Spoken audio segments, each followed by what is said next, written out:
આ તરફ ભાવનગરમાં પણ માઇનિંગ મામલે થયેલા દમન બાદ ગામડાઓમાં ભારોભાર રોષ છે। પોલીસનો માર ખાનારા મતદારો નેતાજીના સમીકરણો ઊંધા વાળી શકે છે।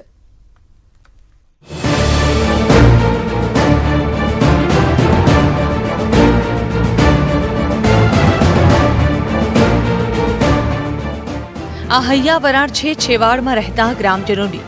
નેતાઓ સામે આક્રોશ ફેલાયો છે ભાવનગર પંથકના ગામડાઓમાં।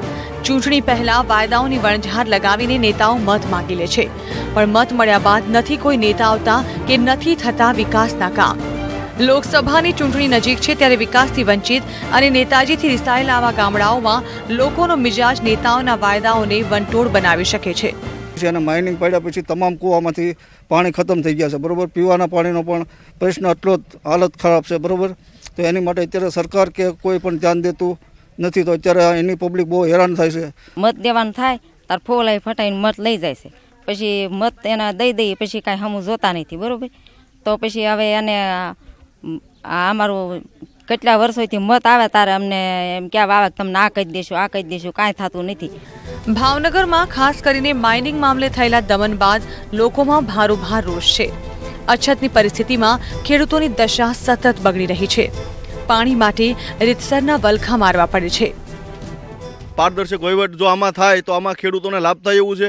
એના વિશે આજ સુધી સરકારે કાંઈ વિચારેલ નથી, તો હવે અમારે એવું વિચારવાનું છે કે સરકાર અમારી નથી તો અમારે એ લોકોની સાથે શા માટે રહેવું। એક વર્ષથી અમે આંદોલન કર્યું, ભાજપના નેતા આવ્યા, કોંગ્રેસના નેતા આવ્યા, અમારા 1 વર્ષનો પ્રશ્ન કોઈ હલ કરી શક્યા નથી વળતરનો, એ માટે અમારે કોઈને મત જ નથી દેવા। સિંચાઈ માટે પાણી નથી આપતા, પીવા માટે પાણી નથી આપતા, અને આ માઇનિંગ કોન્ટ્રાક્ટરને પડવા પાવર પ્લાન્ટમાંથી પાણીનો વેસ્ટ બગાડ કરવામાં આવે છે, છતાં પણ તંત્ર કાંઈ કોઈ પણ જાતના પગલાં લેતી નથી।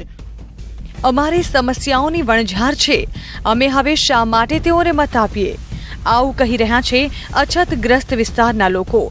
ટૂંક સમયમાં જ્યારે લોકસભાની ચૂંટણીનું મતદાન થવાનું છે ત્યારે અછતનું આ સમીકરણ અપસેટ સર્જે તો નવાય નહીં।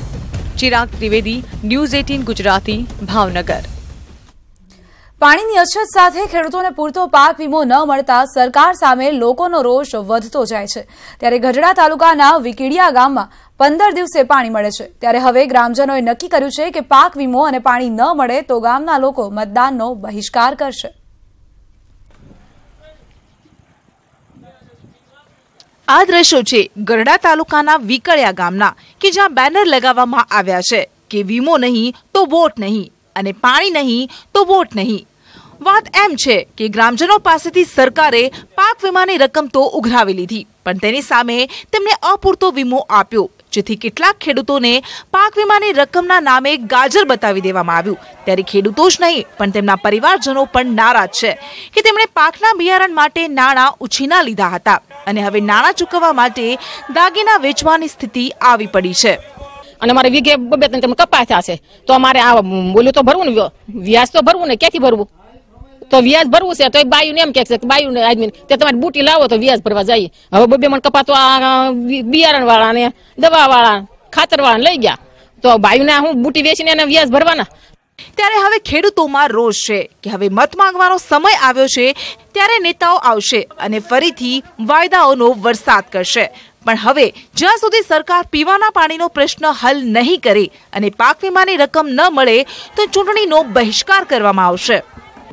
ખેડૂતોનો પ્રશ્ન છે પાક વીમાનો, પ્રીમિયમ ભરી છે તો પાક વીમો મળતો નથી, અને 2016નો વીમો આવ્યો અમારે 2.50 એટલે 2.5%, પ્રીમિયમ ભરી 7%, તો 2.5% વીમો કેમ પોસાય?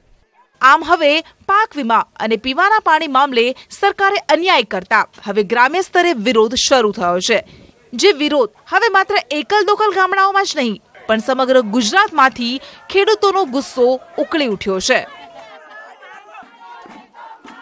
પ્રકાશ સોલંકી, ન્યૂઝ 18 ગુજરાતી, ગઢડા।